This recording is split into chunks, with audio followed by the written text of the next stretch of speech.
want to share with you guys. So you've got great staff. Yeah. What else have you done over the years to systemize your business? Well, we created our own system. That's what we did. Rather than we used to use CFP. Yep. Back in 2012. Just from frustrations, I We think. never did everything we wanted to No, do. you know, you kind of run your own business in a certain way. So I find with these. Another example is that it used to, what we've done is, well, that's what you were saying, is that we used to have 2 to 3 admin staff. Yeah. But by doing what we've done, and when Matt's going to tell you a bit about the system, is that by doing that, it has managed to take away our administration team. We've now just down to 1 administrator. Yeah. What, instead of 3? Instead of 3. So that's saving you a good chunk of money. Yeah. I think what it is, and that's the way when we were using things like CFP, because all these systems are built on what they think people should do or how it should be done. Yeah. And there's some similarity, of course, between what we all do, but we have our own certain way of doing things. So on paper, I designed exactly how we do things, how everything should be automated, all that time that's wasted, registering bills, things like deposit protections, and how you have to add all the information on. The system does everything. Anything that you can think of, it automates it all. Okay, so what, you ought to sell this. But That's a good idea. Never thought of that. We can see. It can confirm viewings. It does the It whole. does everything. I'll give you an example later. But it combines into our website as well. The front end of the website, social media, it connects to social media through the software that we design. Even the right-move inquiries or whatever portal that you might be on, it all feeds into our system.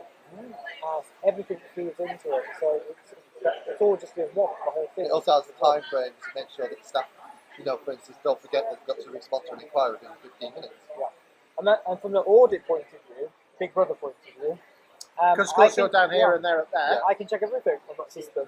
So it gives me notifications if someone hasn't done what they should have done. It sends me a notification. So the system can be set. So if you're a manager or whoever you are, then owner, you can set it so if someone hasn't done X. So a good example of that, if they haven't entered the deposit protection certificate number within 30 days, I'll get a notification at about 14 days. The best thing is each person's got their own administration level, so no one can tamper with it. So it's all, we know exactly what each person should be doing. Yeah.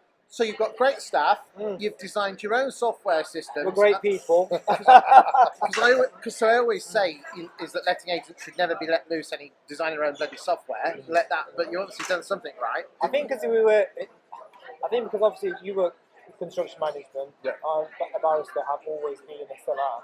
I think because we had other business interests and we knew how things work and quite disciplined. See, one of the administrators was dedicated to maintenance.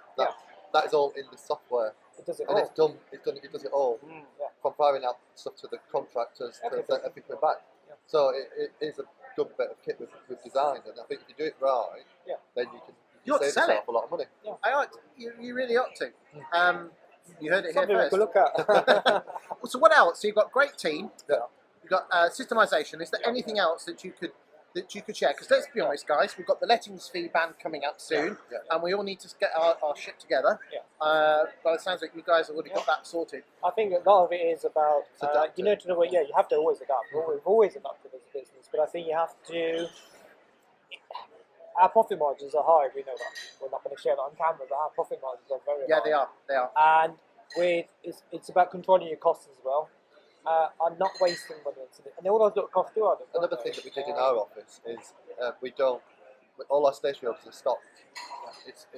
Apart from the odd little pens paperless that we might as forget, everything is streamlined to be online, to sign in the contracts online, all done through our system. There's hardly any paper used in the office. And then the other only thing I can think of, how it's done, I suppose, is the customer care. Customer care. Very clear to the staff, and this is all in our system, and how it tracks it as well if someone doesn't. During office opening hours, they have to respond to all inquiries within 15 minutes. That's how we set it, 15 minutes, so they have to do it. So it's that initial customer care, and actually, rather than getting the right move inquiry and sitting on it for 2 days, it's a waste of inquiry. So it's all about, I suppose, the customer care part of it as well.